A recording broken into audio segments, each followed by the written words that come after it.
Dia ada roti, bread, vanilla ice cream, and yeah, wrap it all together. Unfortunately, this is how long is the line. Disebabkan kita orang datang lambat, jadi terpaksa beratur. Sebab tu sebenarnya recommended to come here early in the morning, but we were exhausted, macam penat gila semalam jalan banyak. Tapi sebenarnya line tu tak panjang tau, tapi dia nak tunggu untuk orang ambil gambar. Yang dia kena tunggu. Masih lagi menunggu setelah dekat sejam lah 50 minit. 50 minutes. Tak adalah ramai, tapi semua orang datang dengan group kan.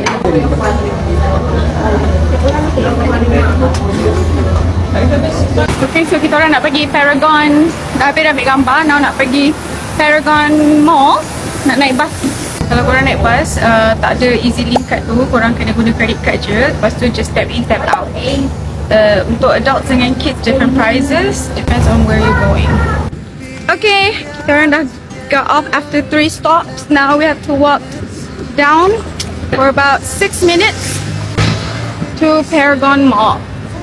Paragon kau dah lupa dah nama dia apa. Breakfast pun belum, tapi dah brunch terus. 11.20 dah breakfast apa. Panas, terik, melekit, lekat, semua ada. Nasib baik ada kipas ni.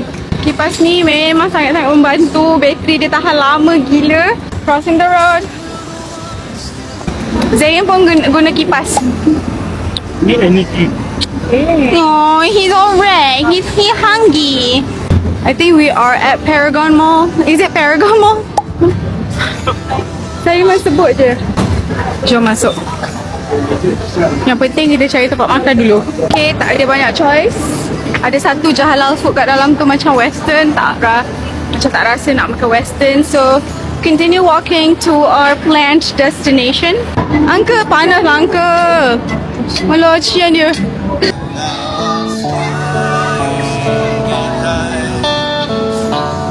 Okay, so dekat Paragon Mall, apparently ada 2 ke 3 jenis je halal food. Satu Old Chunky macam kopitiam, and then Krispy Kreme, Auntie Anne's, and what else? Tak ada apa sangat. So we decided to keep on walking straight to the center point. Hari ni sebenarnya tak ada plan, just nak pergi tadi Fort Canning Park tu untuk ambil gambar, and then we're free roaming around with no specific place to go. Finally, we reached at this center point.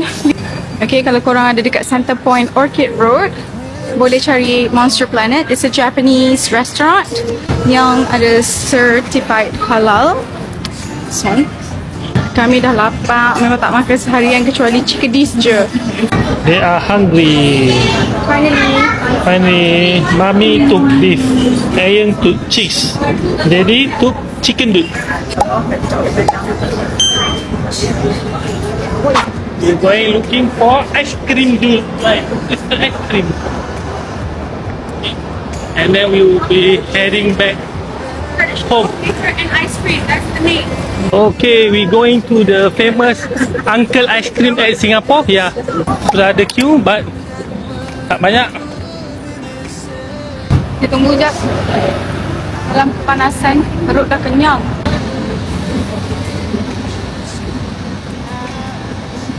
Lines are getting longer. Tu. Ada banyak flavor. Dia ada banyak flavor. Ada berapa flavor? 7. So ni coklat ni vanilla. Baik-baik nanti jatuh. Dia ada roti, bread, vanilla ice cream, and yeah, wrap it all together. Jadi mami share. Ada orang. So mami dah duluan. Tunjuk.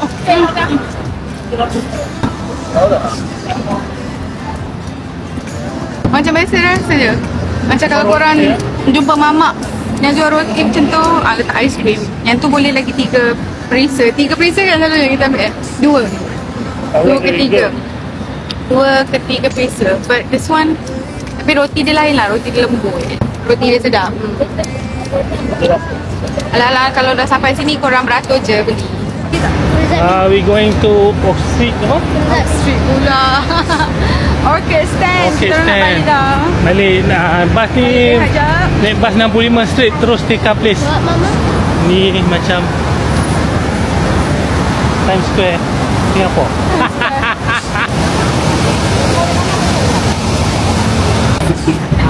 Takut dia berhenti depan.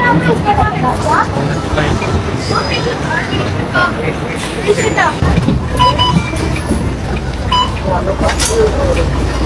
Tadi kita naik bas MRT dia tak tempat. Ayan. Encik. Hello. Dah sampai dah. Now, we have to walk around 4 minutes to reach our hotel. So kita orang nak jalan balik and rehat sekejap. Kalau tak hujan malam ni, keluar balik lah kot.